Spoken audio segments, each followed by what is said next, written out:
3, 2, 1. Martin Luther King's dream ruined Black people. I didn't say it. That's what Charleston White said. And the ladies and I are talking all about it next.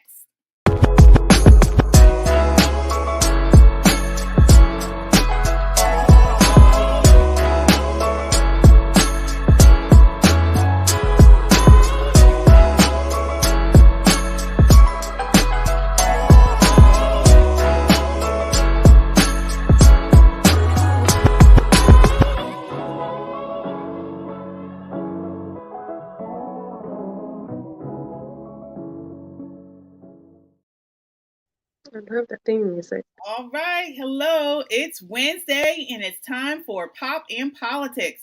We are talking about the latest in hot topics, news, and entertainment. I'm KJ, and let me introduce you to my co-hosts. Tonight we have Shelly E and T. Hey. Christine and Yana are out this week, but they will be joining us again next week. How are you ladies doing tonight? I'm good. We're good. Good. Excited for the show. Yes, excited for the show. I'm glad to be back. It was flu the last week or so. But I'm not 100%, but I'm about 95. So happy to be back with you guys this week. All right. So again, as I generally say, join the conversation by leaving a comment on Facebook, YouTube, or Twitter. We will check the comments periodically throughout the show. And don't just comment, subscribe. Subscribe to our social media so you always know when we post new content. As I say every week, we are an independent media. And if you want to support what we do, donate. Any amount is appreciated.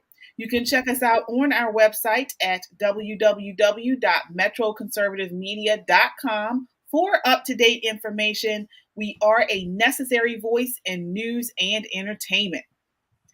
All right, ladies, let's set it off. We're going to start off tonight with the topics of the week, the last couple of days and today. Tons of headlines to get into, so I want to just get right into it. Starting out with the speaker's race. So the race for House Speaker is finally settled at the end of a 4-day negotiation, balancing as Republican leader Kevin McCarthy won majority in the 15th round of voting late last Friday night. The contest required more rounds of voting than any other time since before the Civil War. So I want to start out with you, Shelly. Is this democracy in action or political hijacking? It's democracy in action, although it was embarrassing. As a Republican, I think it was embarrassing, but this is democracy in action. It was messy. It's like making sausage. And look, we've had in our country's history, we've had people being shot in Congress and on the floor. So thankfully, we didn't get that far. All right. T, speaking of what Shelly said about being shot, I mean, a fight almost broke out between, I believe it was Congressman Rogers from Alabama, was so upset with Matt Gaetz because he was the one that kept, saying he was one of the 20 that was against McCarthy becoming speaker. What are your thoughts on that whole melee? I mean, that's politics for you. I mean, you never know what you're going to get. It could be anything on the floor or outside of the floor. He probably was mad because Matt Gaetz kept nominating Trump. Did y'all see that? That was hilarious. Yeah. He was serious too. But yeah, it's a show. It's always a show. Yeah, I mean, I watched it. That's again, as you guys know, I was sick last week, and I stayed up and watched the whole thing. I was actually a little upset because one, I don't think the reasoning behind why the 20 were doing what they were doing actually resonated and was understood by the general public. Because from the face, it looked like a shit show. It did. It looked like these 20 individuals. Not really. He was laughing when he was nominating Trump. We know Trump is not going to be Speaker of the House. Why do it? It looked like a waste of time to me, and a waste of time for the real business to be taking place. As we know, we've been waiting for them to hold these investigations for the origins of COVID. The IRS, we were waiting for them to do that. 4 days of this for what? What are you guys' Look, I think we said a couple weeks ago that we don't really have statesmen. We have politicians. We don't have statesmen anymore. So it's almost every man for him or herself in our Congress, in our legislatures. But to their credit, they seem to be off to a good start. I am very thrilled with them voting down or rescinding this IRS Bravo Sierra package that was going to fund the IRS and put more headaches on taxpayers. So I'm happy about that. I just hope that, again, this is the side that I'm on. I just hope the Republicans don't mess up a good thing, as we are known to do. Well, they're starting off wrong already by having to go through 4 days of this crap. So, I mean, I hope they would now take it seriously and go ahead and do what they're supposed to do. But I don't know. Well, we will wait and see. We'll continue to check out that, check out the goings-ons in Congress with Republicans with a slim majority. So moving right along to Diamond and Silk. So specifically, Diamond, Lynette Hardaway. She passed away, I believe yesterday or this week, I know. She was Lynette Hardaway, popularly known as Diamond, part of the Diamond and Silk duo, a pro-Donald Trump social media personality and part of, again, the duo Diamond and Silk. She died, according to the pair's official social media accounts. Hardaway, along with her sister Rochelle Silk Richardson, drew national attention as staunch conservative media personalities and backers of Trump. Want to get your first thoughts on this, Shelley, the passing of Diamond. What do you say? Mm-hmm. It's sad. It's just sad. It's a personality. She was funny. She was, I would say, a little flamboyant or provocative. Let me say it that way. And of course, she stirred up the crowds, not just on the right, but again, we have people on the left who are expressing and showing their ass really in her death. My heart goes out to her family, her sister. I didn't know she was 51. That was a surprise to me. I mean, it was just so young. And so it's just a loss. Absolutely. T, what are your thoughts on the passing of Diamond? Well, I mean, such is life. This is something that we all have to do eventually.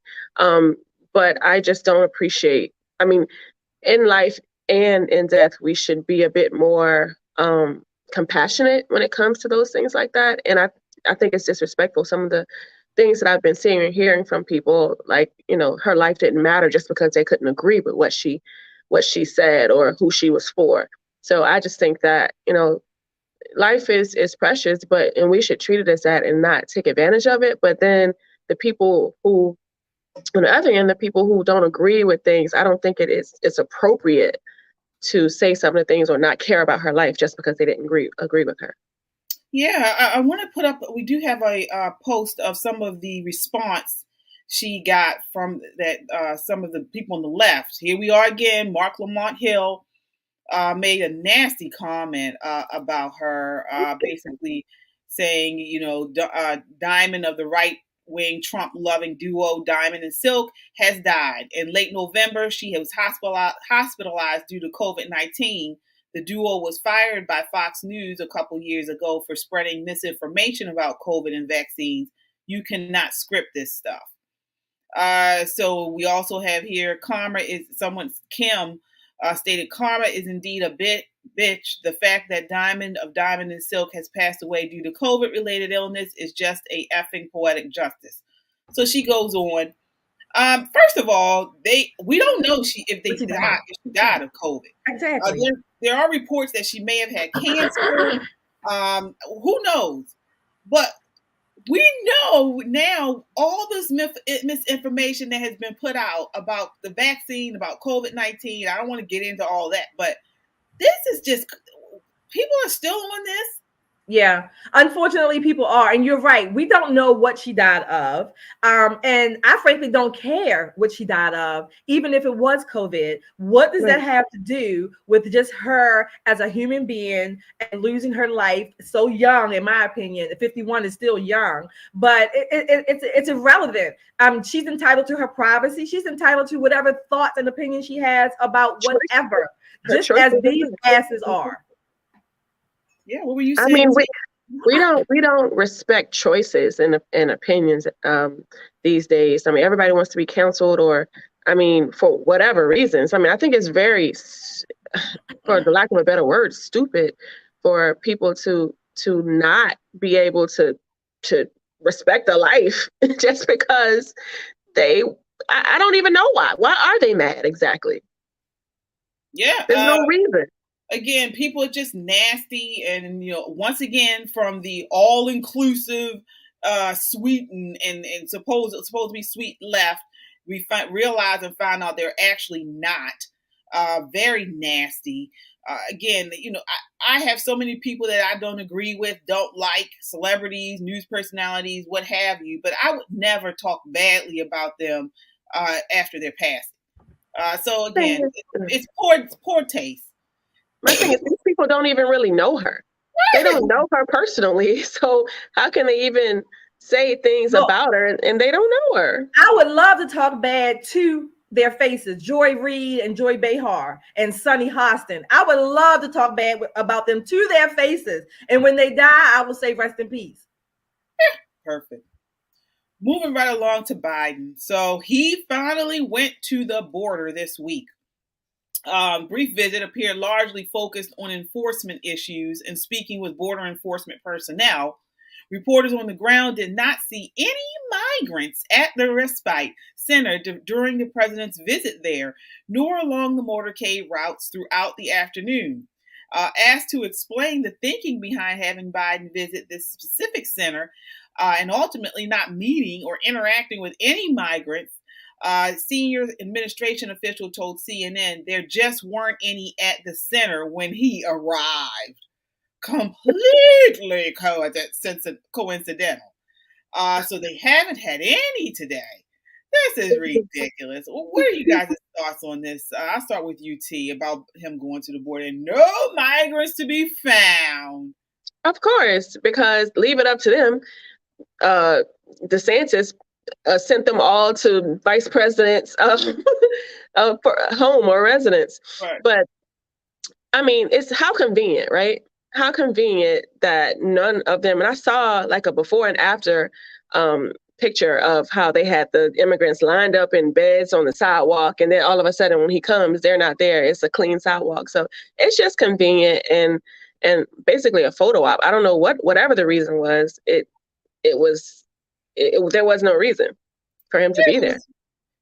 It was purely propaganda. I mean, this is like right out of the Chinese playbook. They cleaned up the streets, then they made all the migrants disappear. I can't believe people aren't really seeing through this. This man, he's a puppet. What are your thoughts here, Shelley?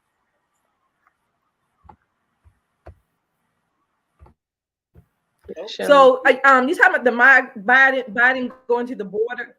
Can you hear me? Biden going to the border. Yes, I can hear you. Can you hear us? I hear you. I'm sorry. I don't know what's going on. If you're talking about Biden going to the border, it's all for show. It's all for show. He doesn't. I don't even think he knows where he is. That might be true, Evie. I mean, Shelley. Yeah.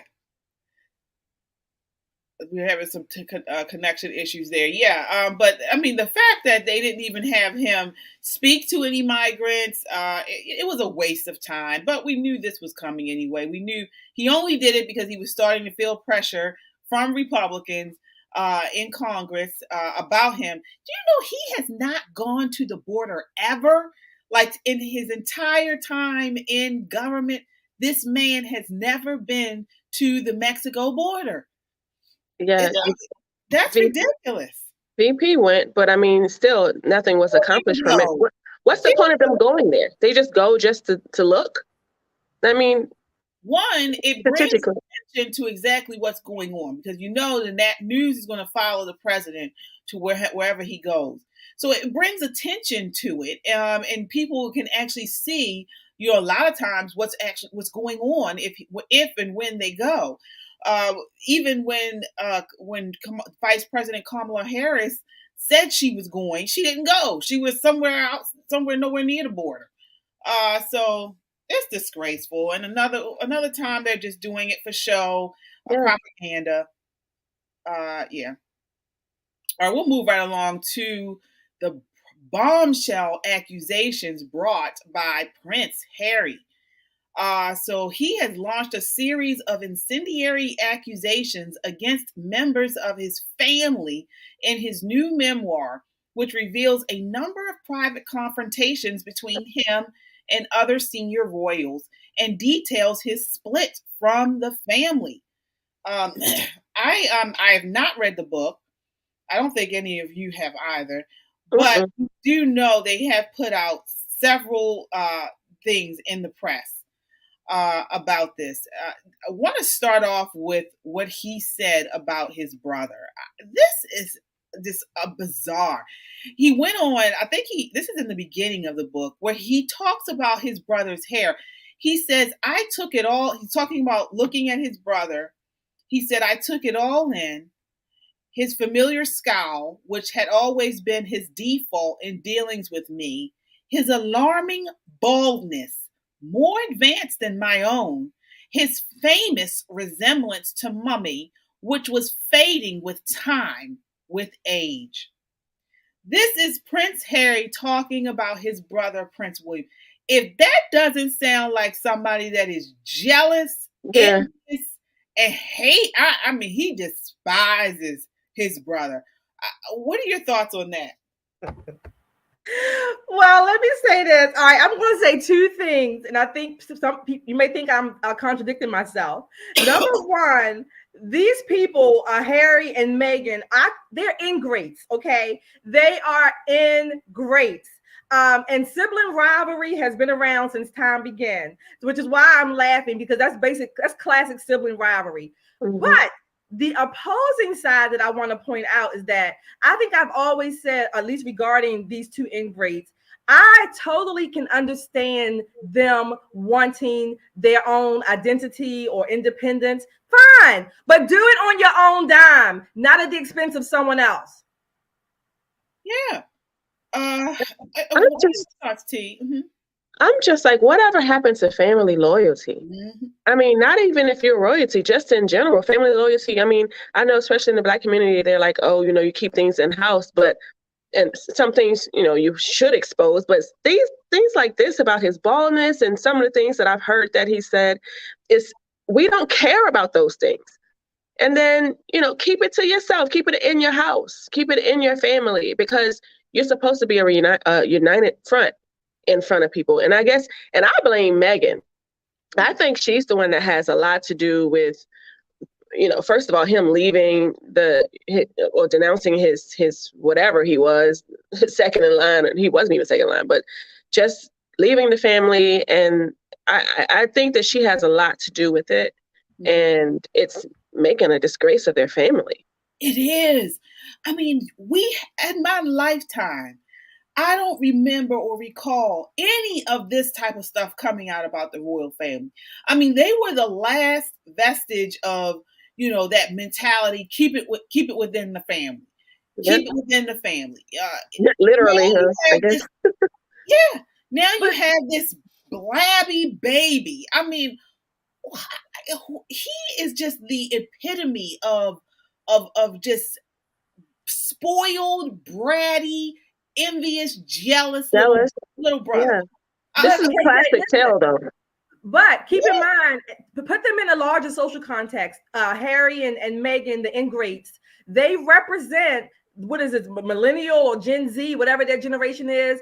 Compare that to the monarchy, which represents tradition and history. We have two sides. And Meghan and Harry themselves, They are two sides of the same coin. She knew what she was doing when she went after him, and he is so, I guess, needy and wounded in his own psyche. They are two sides to the same coin. So they represent this generation at large, this social media culture, and this idea of having fame at everybody else's expense and not your own. So yeah, they represent a lot. I mean, I think this can go a lot of ways, but bottom line, they are two ingrates. Yeah, trauma bonding. Yeah. Yeah. Megan has issues with her father, her family, Yep. and I mean, obviously, so does he. So that's probably what brings them together. Yep. Yeah.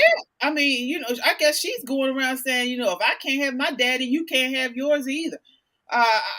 That's the only thing I could think of. And the crazy thing about it is, she talks so badly about her father. She was raised by her father. He was the one who raised her primarily. I think for a good portion of her life, she lived with him. Yeah. And then because when she started getting with Harry and he came out in the news, I guess he had a couple of mishaps within the news structure, and then she stopped speaking it to him. Yeah. And so her family is all broken up. She said, well, I'm going to break up the royal family too. Yeah. Keep in mind also, I think this is, I've been hearing this theory or whatever developed, but I really think in Harry's mind, he really is reliving his mom's death. And I think he thinks he's rescuing Meghan. She's sort of a proxy mother for him. Yeah. Could be.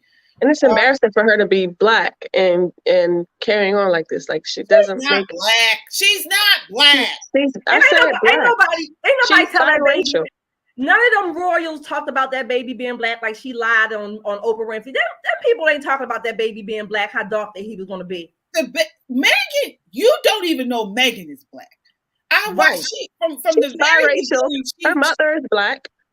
But you don't know that by looking at her. She's not Black, and she didn't embrace being Black until she got with Harry and found the money and found the it was money, beneficial. It was a victim status for her. Right. She was never never mentioned Black people until she started with Harry and realized the whole kind of, if I fake this whole Black trauma and all this type of stuff, then I can create this massive fame for myself. Because she has clearly a Black mother, though. Upsetting the castle. Her mother featured her mother on her Instagram or any social media. I checked it. Okay, I checked it. I can't stand Meghan Markle. She reminds me of that movie Imitation of Life, where she doesn't want to recognize that she is a Black woman. She with Black people until she got with Harry. I checked her page. Years ago, I went to her Instagram when she first started dating Harry, and I went to her page. She didn't have a Black face on there for years. She didn't even have her mother on there. She never associated herself with Black people. She didn't even come off as Black. She lived in California around lily white people. This woman is a fraud. She's an interloper. Yes. She's just trying to do anything she can to garner some type of fame. And right now, playing the Black card is the big thing to go. Right. She went all the way over there to England to upset their castle, accusing them people of calling her baby racist names and Black. She's blind. She doesn't look Black. Right. Anyway, we do have to move on. Please know we're gonna have Charleston White, commentary coming up momentarily on MLK and the legacy of MLK. So stay tuned. We just have a couple of more trending topics to go through. And so I want to take it to the local topics. Actually, before we get into the local topics, I want to talk about this new study that came out where they're considering drugs and surgery for early for obesity in kids. So they've updated these guidelines, basically saying children struggling with obesity should be evaluated and treated early and aggressively, including with medications for kids as young as 12 and surgery for those as young as 13, according to new guidelines released. This is Dr. Ihumu Eneli, co-author of the first guidance on child obesity in 15 years from the American Academy of Pediatrics. So she says what we see is a continuation of weight gain and the likelihood that they'll have obesity in adulthood. So now they want surgery and drugs as the go-to to check these things or to fix it, I guess. What are your thoughts on this, T? Anything to escape from the reality, because obviously we have an issue with obesity in children, and instead of them finding healthy ways to offer better resources or healthier foods to the children, this is what they go to. Like, it doesn't make sense to me. Our children, I mean, we have to protect them at all costs, because it's just no winning for them unless we grab them and hide them into a cave or something. They're just coming for the children in each way, in every way. Yeah, what are your thoughts on this, Shelley? They are pushing drugs and surgery for child obesity as the solution. Solution. So first of all, I thought telling someone that they were obese, wouldn't that be called fat shaming? I thought we couldn't do that anymore, number one. So number two, again, these are the prestigious, or certainly the organizations that we are supposed to be able to trust. The American Academy of Pediatricians, the AMA, they have totally been lying, if you will, and allowing children to become fat, their guidelines, and now they want to basically do surgery and medicines on them, when all we need to do is go back to the basics. How about having kids ripping and running outside, or having better gym time in school like we used to have, things like that. They want to skip over all of those other less invasive means, which over time have proven to work much better, but they want to put these children on these drugs and surgeries before they're even pubescent, before they've even gone through puberty. It's a lie. It is a sham. It's a scam. They want to jab and stab our children at any cost. Yeah, I mean, I know so many people have woken up after this whole pandemic, and how we've seen the rollout of the vaccines and things like that, and how now we've seen that the censorship and miscommunication propaganda that had gone on behind the scenes. I think the wool is being pulled up over people's eyes and the curtain is being pulled back, and we understand that these drug companies, all these types of companies are not in it for the health and well-being of our children, but it is a huge money grab. Not only are they pushing surgery and drugs to combat childhood obesity, but they have recently changed the food pyramid. So now you have on there foods that we have always known to be unhealthy, but because they are by the cereal brands and things, these lobbyists that go in and push this stuff to get people to buy. Now they're saying this stuff that has been not known to be good for us is good for us.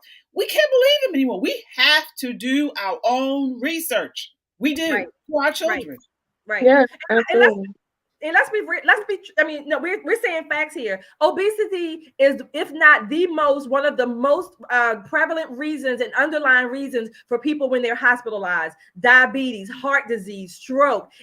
Obesity has so many negative underlying causes and effects that it contributes to other medical problems, right? That's a given. So no, obesity is not good for anyone. But for years, our government, these agencies have been pushing a bad pill, right? They've been pushing some bad medicine really on the American people. And now they're coming down the line to the younger and younger generation. So no, we do have to really stand guard, stand be the bulwark for our children in organizations that we could once reasonably rely on. We really can't take it for granted anymore. Certainly. How about we stop pumping all these drugs in the foods to where these children are getting these diseases, high blood pressure and diabetes, so that we can fix the problem on the front end, so that they won't get obese and they won't have to worry about these things before we can get there at that point. I agree. And I go back to parents. It starts with parents. How about saying no to your children? No, you're not going to lie around all day, several hours a day on the phones. And when you're going to get up, get some fresh air, whatever. You're not. So it still starts with the parents. However, as parents, we can no longer just take for granted that these organizations have our best interest. Yeah, I want to move on to a local issue here. I also, on another note, I'm sorry, I did hear that the FDA, on another note, I heard that the FDA approved a drug for lesbians after they, if they've broken up with their girlfriends or whatever. It's called tricoxagan. What? Moving on to sad news. A teacher was, all right, moving on to sad news. A teacher was shot and injured by a 6-year-old student in Virginia on Friday. The student reportedly opened fire after an altercation with the teacher in the first grade public school classroom. Police are currently investigating how the student gained access to the firearm. I want to start with you, Shelley. What are your thoughts on that? I vacillated between shock and sadness, disappointment. Unimaginable. Yeah, it was. Yeah, I don't understand how that student got the firearm. I think they're still investigating that. But can you imagine? What are your thoughts, Tia? You in a classroom where you get a call that in your son's or daughter's first grade classroom, someone was shot. I'm going for the parents. Mm-hmm. Like how? I mean, there should be if there are guns or firearms in the house, it should be locked up to where these children can't get to it. So I'm blaming the parents here. Like how did this even happen in the first place? And then secondly, since the pandemic, everyone has lost their minds. These children, it's like, what in the heck is going on with these people? How does a 6-year-old, in their mind, think to go and shoot their teacher? Yeah, it was due to some type of confrontation. And here in Baltimore, we're just getting over a mass shooting. So here last Wednesday, there was a mass shooting of 5 students in Southwest Baltimore at Edmondson Village Shopping Center. The violence left a 16-year-old dead and 4 other teenagers injured. All 5 victims were students at Edmondson Westside High School who had left the school grounds and were at the shopping center across the street during their lunch period. This is according to Baltimore City Police. On Thursday, the city schools said it is a requirement for students to remain on school grounds during the school day. During a press conference at the crime scene last week, Mayor Brandon Scott expressed frustration over the troubled Edmondson Village Shopping Center. He said this Popeyes has been cited before for selling to minors and students during the daytime. This is something that shouldn't happen because those young people wouldn't be here if they knew they couldn't buy something from this place. So they kind of play, throwing the blame back and forth. I want to start with you, Shelley. Who holds the more blame here, Popeyes or the city schools? The people who shot the children. Those are the people, the criminals, the thugs, the people who shot these children, these students. That they're the blame, number one. Number two, Sonia Santalese says she's another person I would like to talk to her face to face, and then tell her rest in peace when she dies. But she along with our immature mayor are blaming a legitimate business selling legitimate products. They didn't shoot these children, these students, right? Now, students hook school. Maybe I've done it one time when I was in school. Maybe you all have done it. Millions of students have hooked school to go across the street to the place where they wanted to buy lunch from. But that does not mean that's a death sentence. It should not be a death sentence. How about Brandon Scott and Sonia Santalese blame themselves for the lack of enforcing the rules and the laws in Maryland, in Baltimore City at least. And Sonia Santalese says she really is part of this school to prison pipeline. In this case, maybe school to the grave. Yeah. Before I get your point on here, T, I want to you guys take a look at this video of a parent. I don't even know how to even fathom that somebody had to wake up tomorrow morning, usual routine, wake your children up for school, go to work, and now you don't have one. The beginning of the new year, we lost 4 children. 4 children. My heart is broke. I'm disappointed in my city. We should not even have to be out here every day. But one thing you don't see out here, where's Santa Lisa's at? Where's she at? How many parents have she apologized to? How many funerals have she been to of students? Not one. Nobody holds this woman accountable for nothing that she does. When she gets almost $500,000 a year and with a $1.260 billion budget, you mean to tell me she can't keep children in school? You can't give them a textbook? You can't teach them what the things to do and what not to do? This falls on the school system because there's no way that those children should have been able to leave that school. And how did the people that came up shooting, how did they know that they was even outside if they didn't go to Emerson Village? I need answers. Somebody has to be held responsible for this. Yeah. I mean, I agree with what she's saying on one hand, but on the other hand, they keep voting these people in. So if everybody wants to change and everybody's saying they're fed up, why do you keep voting the same people in, the same types of people in? There's not going to be a change. Yeah. Again, I know this is said so many times, but my heart goes out to those parents, to the loved ones of those people that love those children that were shot, and especially the one that lost their lives. Again, because as Shelley said, it shouldn't be a death sentence to go out of the school at lunchtime and get a chicken sandwich or a chicken thigh.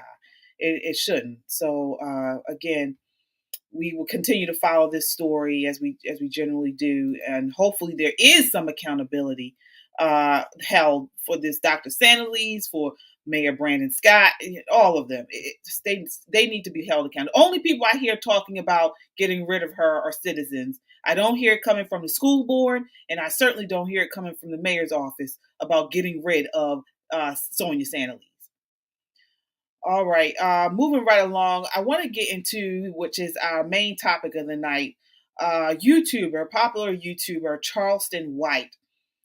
He is, again, a popular YouTuber and motivational speaker.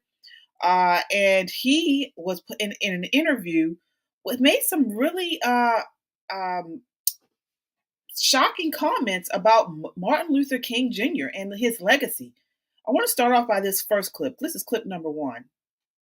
How the we waking up every day going to everybody else restaurant eating from their taste buds, and we got our own taste buds?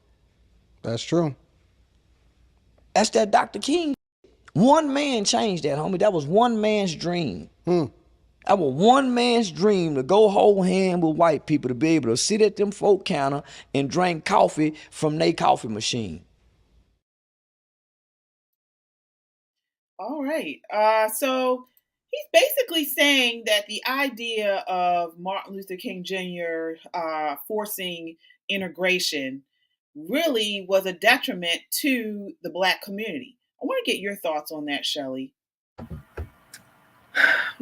Look, Martin Luther King over the last few years is becoming, I would say, a mixed bag to me. Black people, generations of Black people, I used to hear my grandparents or my grandparents' generation say that integration was not always in the best interest of Black people, because we lost a lot of our, I guess, community, some of our social standards, family values, things like that. However, on a bigger scale, if we want equal rights under the Constitution, then I can see a place for that. So I'm not ready to just throw MLK out with the bathwater. Not right, at least not right now. Mm-hmm. I want to get your thoughts on this, T, because we do see that the onset of the integration, the civil rights movement, kind of led us to today. I mean, we've seen movements that have extended from the civil rights movement, including the LGBT movement. What are your thoughts on how that has impacted us today? I think that the LGBTQ LMNOP community is riding the backs of the civil rights movement from the standpoint of how Black Americans and their struggle and their pain. I don't think it's fair. If that's the question we're going to talk about, I don't think it's fair. I think they should have their own separate movement if that's the case. But don't mix those two together and say, oh, you should know how we feel because you, as a Black person, you went through it. No, I didn't go through that because I have to be Black. So that's a separate issue. Going back to MLK, I think we should have left it at separate but equal. I think we would have been fine with that. We didn't have to go to their schools. We didn't have to, be in their faces, because I think it's affected us now because now we feel lesser than. Now we feel oppressed because, well, not we as in me, but Black people feel oppressed because they can't meet those same standards. They put white people as a standard, and now they feel like they can't meet that standard. They can't be like white people. So we feel lesser. They feel lesser than. So it didn't help us, even mentally. Okay. And when you think about us, meaning right now we do see that, these young people are pushing this more progressive movement. Similarly, in the past, we saw younger people pushing these progressive changes. Take a look here. This is clip number 2 where he talks about that. Why do you think that Black people bought into that? Well, they didn't. The youth followed that dream. The elders rejected. Go watch the movie The Butler. Go back and you got to look behind the scenes and then go back and watch the movie The Butler. People mad them up. They son for to go down south and involve themselves in that revolutionary. And it was with Dr. King. It wasn't with the Black Panthers. It was a big pushback, homie. Black people didn't like Dr. King at first. No, they did. I know that. The elders, the youth bought into it. Why do you think so many young people was joining in on them lunch counter marches, getting their kicked, beat upside the head, just to be able to sit at a white man's table?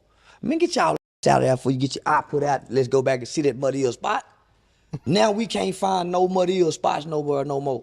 But we all like to go eat his steak. Yeah. So that was a really good point.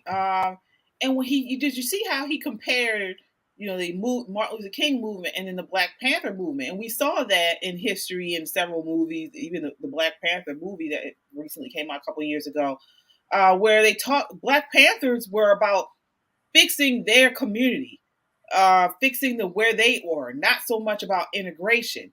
But you saw with the Martin Luther King movement, civil rights movement was more about integrating and being able to go on into these other areas where white people were and communicating and fellowshipping together. What are your thoughts there, Shelley? Again, I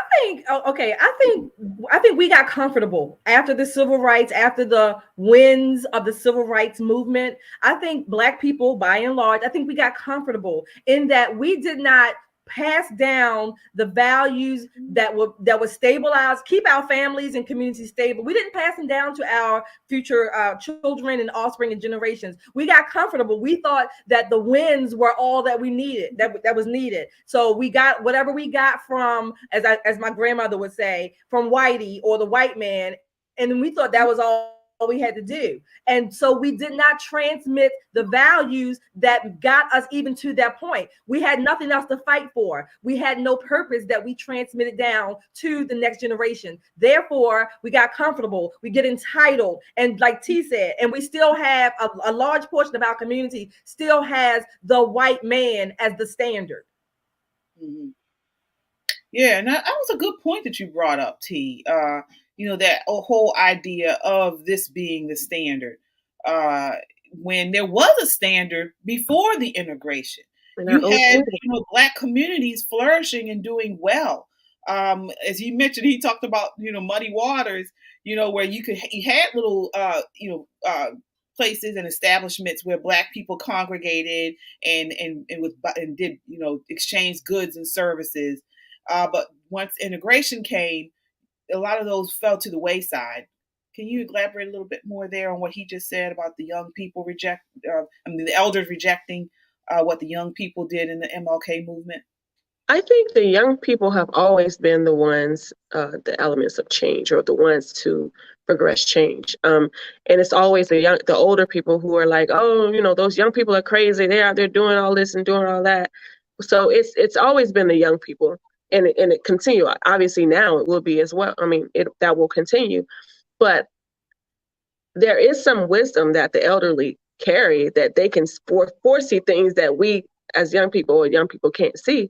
So like you said, those things of community and shame in the community, those family values, all those things that we had, that we instilled in ourselves, that made us great, we've lost those things because of this progress that we've been making over the years. So, and it started within our own communities from integration. Mm-hmm. Because now we're mixing and mingling, and we're losing the values because we're using someone else's standards and values, not ours.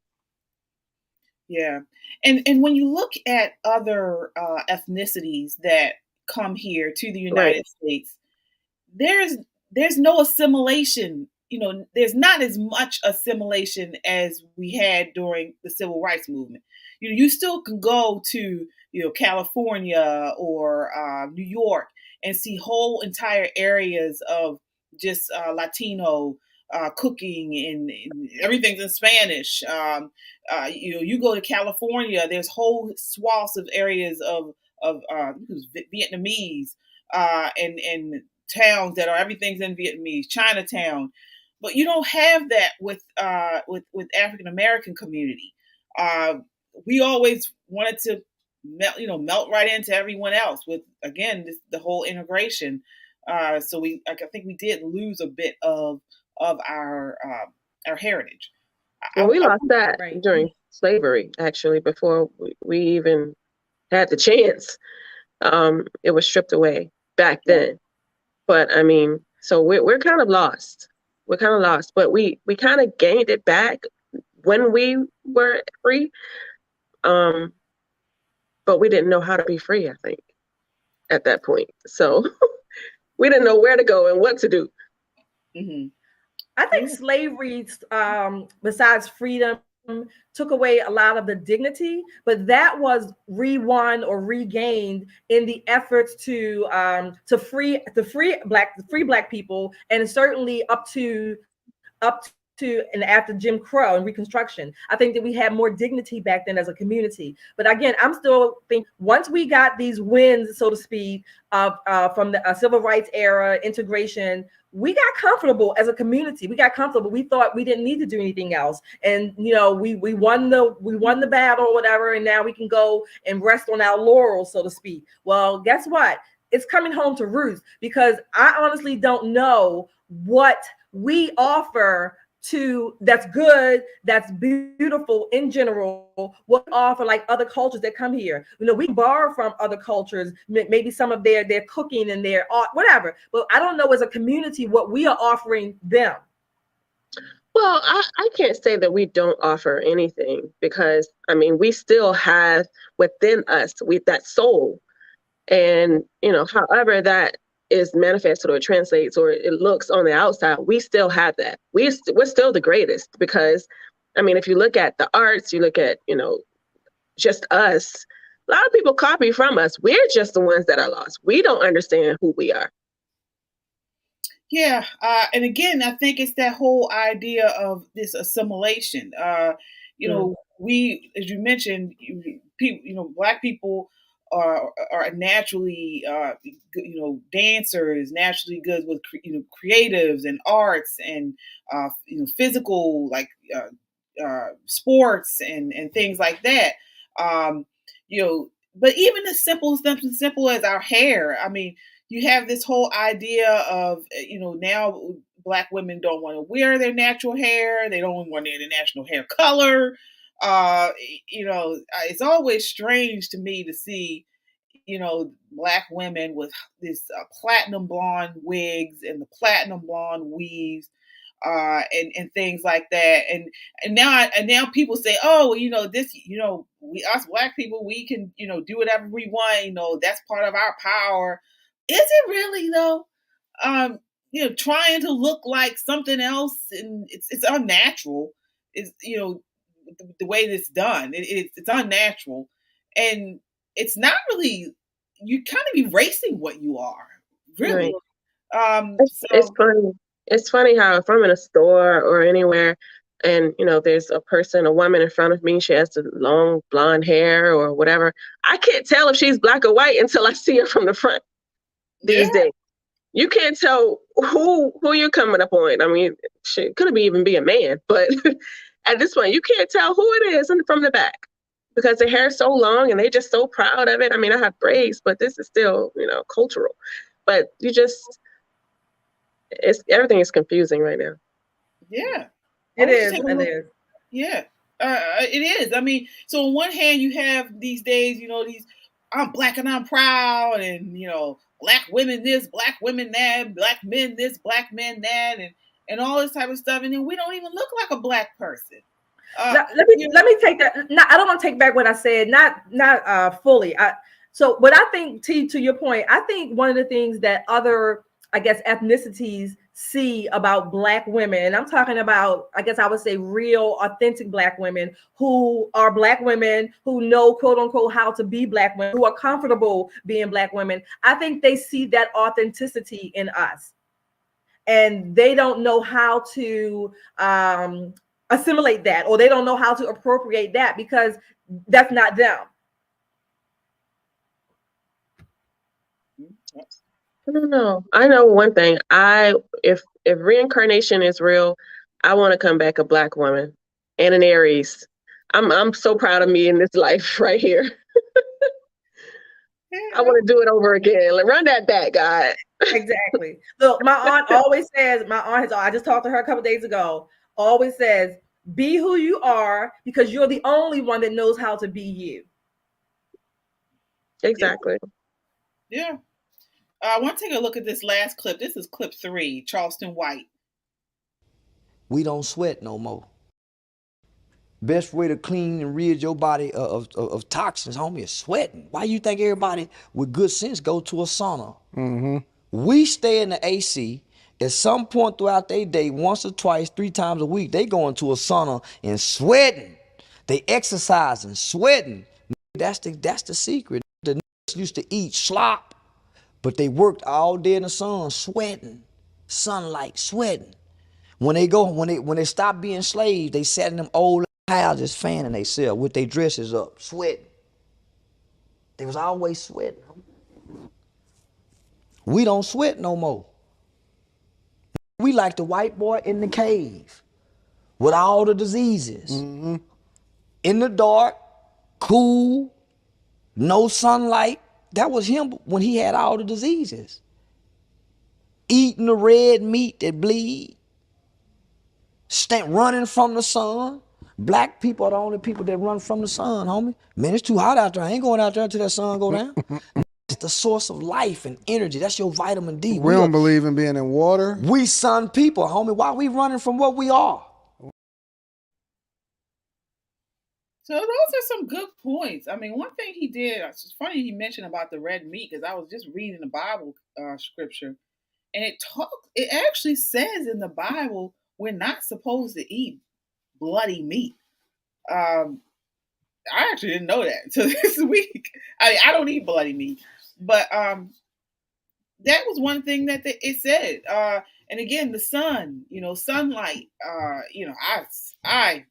I love the sun. I mean, I feel when I go to the Caribbean and I'm out there in that sun and the heat, I'm glowing. Like it's just really, it's something that I crave. And again, he brought up some very good points. What are your thoughts on it, Shelley? Yeah, I appreciate the point about the vitamin D, because research has shown, over the last, a number of years, how important vitamin D is. And I know personally, reading some of the research, and just over time, I love I hike and I walk, and I've been doing it now, I guess almost maybe a little more than 2 years.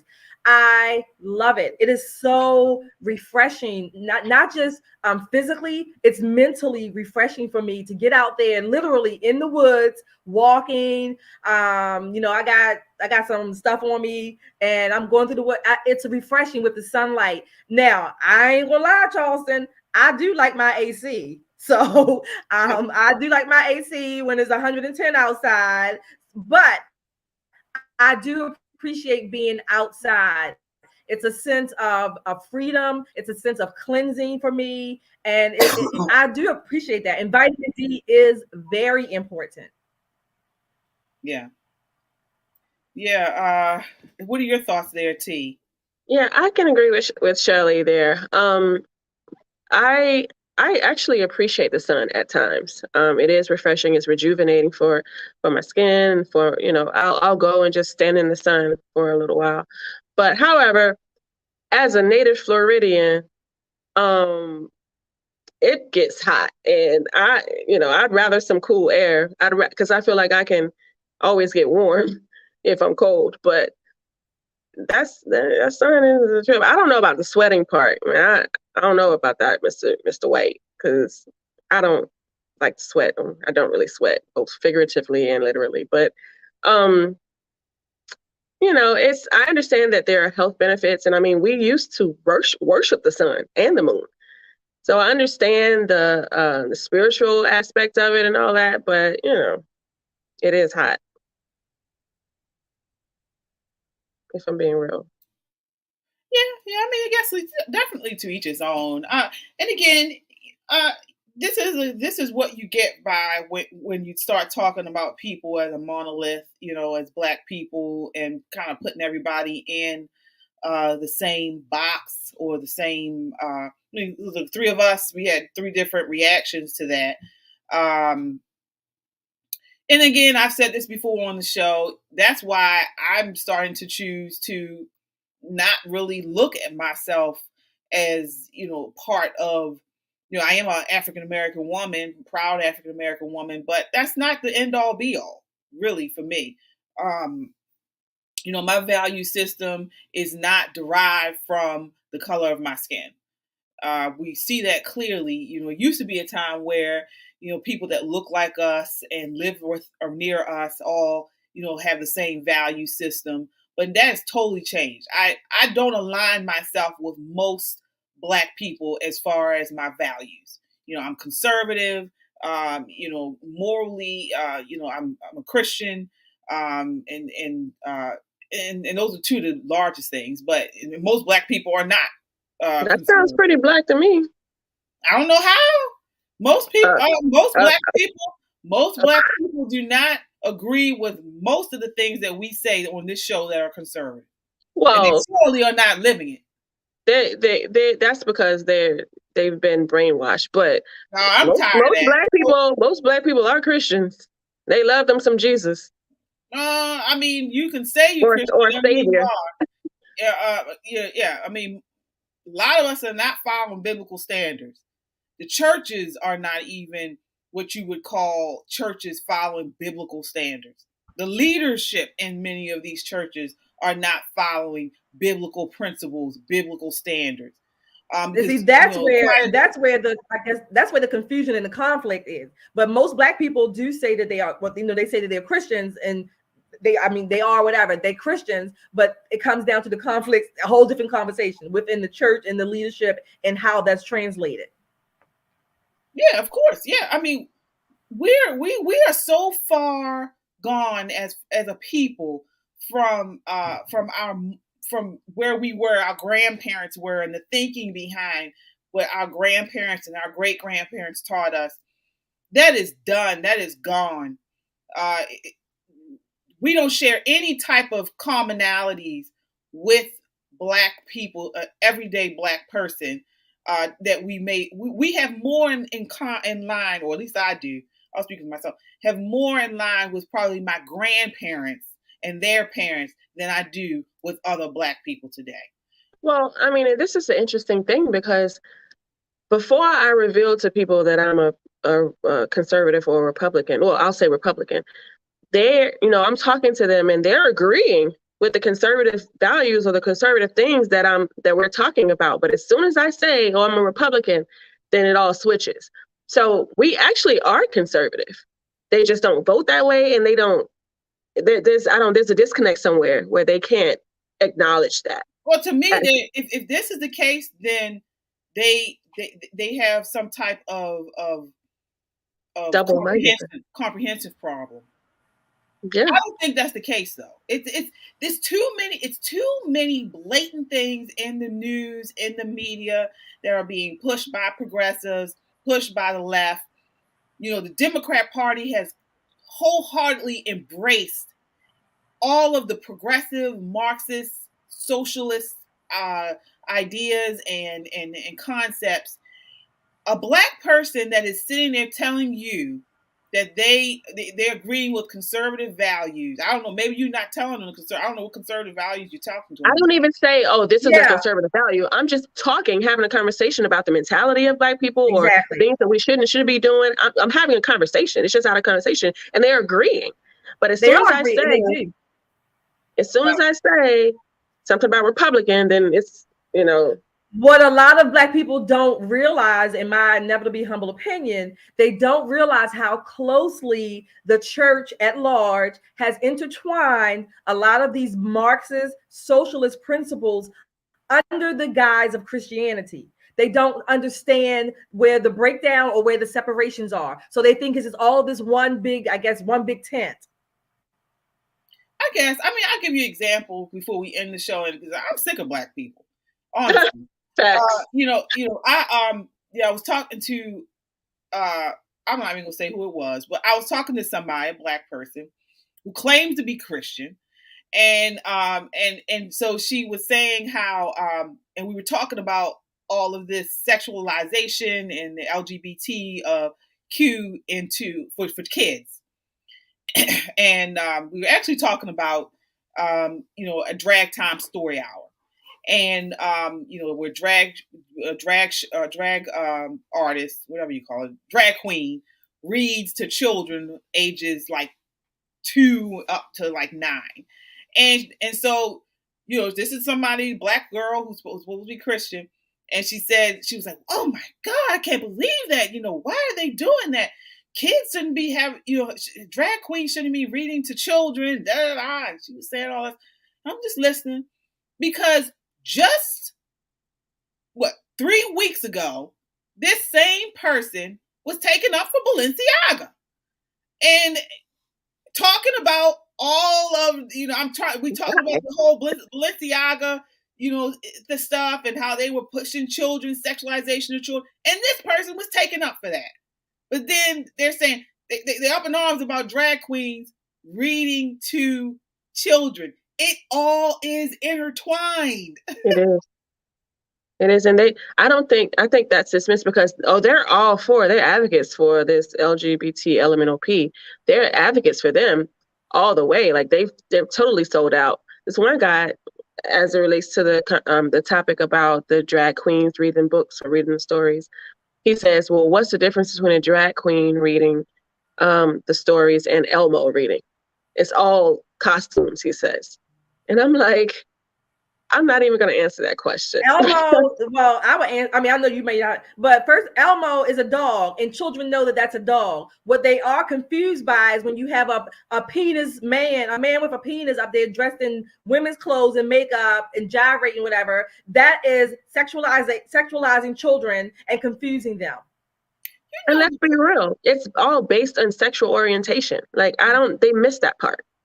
Not only that, but they're actually one of the leaders behind the whole drag queen storytime hour. It's actually like a movement they're trying to push throughout the country to push queer ideology. But one of the things that the leaders does, I think his name is Miss Crappy Pants or something crazy, some messy pants, something like that, is he does a thing where he changes. Remember the song, The Wheels on the Bus Go Round and Round? Mm-hmm. So you remember the song, wheels and bus go around. It teaches you about the mechanics of a bus, teaching that to the children. It makes sense. Well, he has changed that to saying what the drag queen does. So the one part, the waist of the drag queen goes wish, swish, swish. The eyebrows of the drag queen go clap. Oh, he's changed it to talking about a drag queen. Why? I understand a child needing to know about a bus and locomotives and things like that, because that's all construction trucks and things. Why does a child need to know what a drag queen does? Right. It makes no sense, but they're doing it intentionally. And this is what I'm talking about as far as these so-called Black people and talking about they're Christian and they're conservative. I don't see it. There's no intention of being a conservative. I don't see any intention or an agenda, a conservative agenda like I do see with these progressives. And they wholeheartedly, every time they can, support this agenda. Right. Well, look, we started off the show about the coming after our children, the medical institutions. If you want to say I'm saying some of the religious institutions, certainly some of the political side, all these movements, they are coming after our children. We've been saying this for weeks, and they're coming from all fronts. Yeah. Yeah. So thanks a lot, Dr. Martin Luther King. Well, Charleston White mentions it in his this same video. I'm not sure if we have the clip where he mentioned, that it's a concerted effort to attack and come after the children. He also, here we are. School. So how do we become so civilized? Well, we gotta come uncivil. I don't know how we became so civilized. We comfortable. Very comfortable. Everything is nice. Everything is given to us now.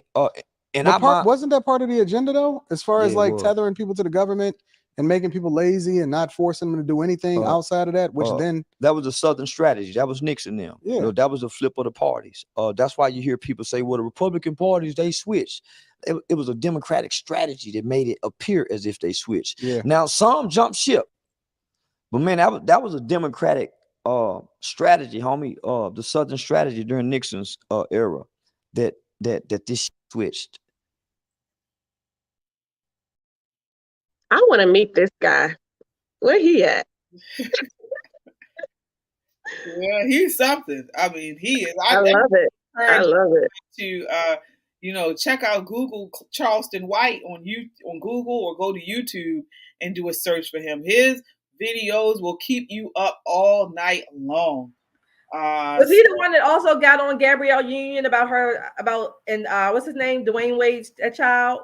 Yes, he did. Oh, yeah. He has a viral video that went out where he was very upset about what they're doing to Dwayne Wade's son, now trans daughter. So definitely check him out. He's a wealth of knowledge and he's a comedian. He's also a comedian too. Mm-hmm. I think he is. I don't think he's a comedian. Mm-hmm. I think he is. Oh, okay. I haven't seen him. All right. Well, that gets us to the end of the show. So thank you so much for watching and staying with us. Continue the conversation by checking us out on YouTube, Twitter, Facebook, and Instagram, and subscribe. I know we had some new people I saw in the comments. Thank you so much for joining the conversation. But make sure you hit that subscribe bell and the notification bell. So certainly do that. That way you get up-to-the-minute content when we post, and we appreciate the support. We are an independent media, and each time you subscribe, it helps make our voice that much stronger. We are a necessary voice in news and entertainment. Check us out on our website at www.metroconservativemedia.com. We look forward to seeing you next week. Until then, count your blessings and live a life of purpose. Good night. And try Cox again.